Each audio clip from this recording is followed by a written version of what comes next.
ہم تک پہنچایا ہم وہ کریں، لیکن ہم اڑے ہوئے ہیں، پھنسے ہوئے ہیں دنیاوی مفاد میں، گروہی تعصبات میں، آج کل کے رسم و رواج پہ، اپنی جو آباء و اجداد کے نظریات پہ، جنہیں چھوڑنا نہایت مشکل ہوتا ہے.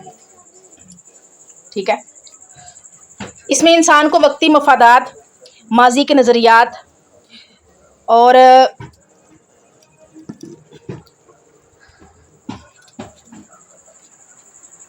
آباء و اجداد کی روایات یعنی کہ رسم و رواج، معاشرے کی جو پرانی فرسودہ جاہل رسومات کو چھوڑنا پڑتا ہے. ان کو چھوڑنے سے کئی قسم کے الزامات برداشت کرنے پڑتے ہیں. جیسے میں آپ کو بتاؤں، کیا کہتے ہیں نا کہ ہم جب رفع الجدین کر شروع کرتے ہیں، ہائے نہیں یہ تو وہابی ہو گئی، یہ تو اہل حدیث ہو گئی، یہ تو وہابی ہو گئی، انہیں تو ہن اے بھی کرنا، انہیں تو ہن او بھی کرنا. یہ ہمارے گھروں میں ہوتا ہے. ہم نے اگر کوئی قرآن و سنت سے دلیل دے دی تو اب بھی ہمیں تانا ملنا ہے. ہم نے اگر کوئی بلیک سوٹ پہن لیا، دیکھنے والوں نے کہنا، اور خاص طور پر محرم الحرام کے قریب، نہ یہ تو شیعہ ہو گئی. کتنی بری بات ہے ایسے کسی پر الزام لگانا یا کسی کو ٹیس کرنا، ٹرول کرنا. تو آگے دیکھیے گا ذرا کہ آدمی ہمیشہ انہی زنجیروں میں جکڑا رہتا ہے. ان جکڑ بندیوں سے نجات پانا اور حقیقت کو قبول کرنا بڑی جرأت و جواں مردی کا کام ہے. اور واقعتاً یہ حقیقت ہے. اللہ نے کہا تھا نا، نبی نے فرمان تھا نا کہ ایک وقت آئے گا، لوگ صبح کو مسلمان جو ہے وہ صبح کو مسلمان ہوں گے، شام کو مسلمان نہیں رہیں گے. شام کو جو مسلمان ہوں گے وہ صبح کو دن چڑھتے جو ہے وہ مسلمان نہیں ہوں گے. یہ اسی طرح ہی ہے. اہل کتاب کو دعوت دی جا رہی ہے کہ تمہیں سب لوگوں سے پہلے قرآن مجید پر ایمان لانا چاہیے، کیونکہ قرآن کوئی نیا دین پیش نہیں کرتا، یہ تو تمہاری بنیادی تعلیمات کی تائید کرتا ہے. لہٰذا رکاوٹ بننے کی بجائے ہر اول دستے کا کردار ادا کرتے ہوئے آگے بڑھ کر قرآن کا پیغام سینے سے لگاؤ اور پرچم اسلام کو تھام دو. تمہیں وہ سب کچھ عزت کے ساتھ مل جائے گا جس کے چھن جانے کا تمہیں خوف ہے. لہٰذا دونوں آیات کے آخر میں تلقین کی گئی ہے کہ مفادات کے چھن جانے کا ڈر، لوگوں کا خوف اور مستقبل کے خدشات سے ڈرنے کی بجائے اللہ تعالیٰ سے ڈرو، کیونکہ دنیا کے مفادات و تحفظات اللہ تعالیٰ کی پکڑ کے مقابلے میں نہایت ہی معمولی چیز ہیں. اس کا یہ مطلب نہیں کہ اللہ تعالیٰ کی آیات کو تھوڑے داموں میں فروخت نہ کرو، اور اگر منہ مانگے دام ملے تو بیچ دو، بلکہ مقصد یہ ہے کہ کسی قیمت پر حق کو نہ بیچو، کیونکہ ساری دنیا کے خزانے بھی اس کے مقابلے میں حقیر ترین معاوضہ ہیں. بنی اسرائیل کو یہ کہہ کر سمجھایا جا رہا ہے کہ تمہیں میرے سوا کسی سے ڈرنے کی ضرورت نہیں ہے، اور تمہیں اس لیے بھی خوفزدہ نہیں ہونا چاہیے کیونکہ قرآن تمہاری بنیادی اور صحیح باتوں کی تصدیق کرتا ہے، اور اسے میں نے ہی اپنے بندے محمد عربی صلی اللہ علیہ وآلہ وسلم پر نازل کیا ہے. لہٰذا تمہارے لیے اسے انکار کرنے کا کوئی علمی اور اخلاقی جواز نہیں بنتا. اس کے راستے میں رکاوٹیں کھڑی کرنے کے بجائے آگے بڑھ کر اسے قبول کرو. دنیا کے معمولی مفاد اور عارضی وقار کی خاطر میری آیات کے ساتھ سودے بازی نہ کرو، کیونکہ میرے ارشادات کے مقابلے میں دنیا کی حیثیت ذرے کے برابر بھی نہیں ہے. اس حقیقت کو نبی کریم صلی اللہ علیہ وآلہ وسلم نے ایک موقع پر یوں بیان فرمایا ہے. صحیح مسلم میں کتاب الزہد حضرت جابر بن عبداللہ بیان کرتے ہیں کہ رسول اللہ صلی اللہ علیہ وآلہ وسلم بازار کی ایک جانب سے داخل ہوئے، آپ کے ساتھ لوگ بھی تھے. آپ ایک مردہ بکری کے بچے کے پاس سے گزرے. آپ نے اس کے کان کو پکڑ کر پوچھا، کون اسے 1 درہم کے بدلے لینا پسند کرے گا؟ صحابہ کرام رضی اللہ عنہما نے کہا، ہم تو اسے کسی چیز کے بدلے بھی لینا نہیں چاہتے، اور ہم اس کا کیا کریں گے؟ آپ نے فرمایا، کیا تم اسے پسند کرتے ہو کہ یہ بکری کا بچہ تمہارا ہوتا؟ صحابہ کرام رضی اللہ عنہ نے کہا، اللہ کی قسم اگر یہ زندہ بھی ہوتا تو کان چھوٹے ہونے کی وجہ سے اسے قبول نہ کیا جاتا، اب یہ مرا ہوا ہے تو ہم کیسے اسے پسند کریں گے؟ آپ نے فرمایا، جیسے تمہارے نزدیک یہ بکری کا مردہ بچہ بڑا ہی حقیر ہے، اللہ کی قسم دنیا اللہ کے نزدیک اس سے بھی زیادہ حقیر اور ذلیل ہے. اسی طرح سے صحیح بخاری میں کتاب التفسیر القرآن کہ حضرت ابو ہریرہ رسول اللہ صلی اللہ علیہ وآلہ وسلم سے بیان کرتے ہیں، آپ نے فرمایا رضی اللہ عنہ، حضرت ابو ہریرہ رضی اللہ عنہ رسول اللہ صلی اللہ علیہ وآلہ وسلم سے بیان کرتے ہیں، آپ نے فرمایا، یقیناً روز قیامت ایک بڑا اور موٹا آدمی لایا جائے گا، اللہ کے ہاں اس کا مچھر کے پر کے برابر بھی وزن نہ ہوگا. فرمایا، یہ آیت پڑھو، قیامت کے دن ہم ان کافروں کے لیے ترازو قائم نہیں کریں گے. اب پادریوں کا ذکر لے لیجیے، پادریوں کی دنیا پرستی. جس تورات اور انجیل یعنی بنی اسرائیل کا تذکرہ ہے نا، جس تورات اور انجیل کی قرآن نے تصدیق کی وہ وہی تھی جو موسیٰ علیہ السلام پر نازل ہوئی، مگر نزول قرآن تک ان کتابوں کے کچھ حصے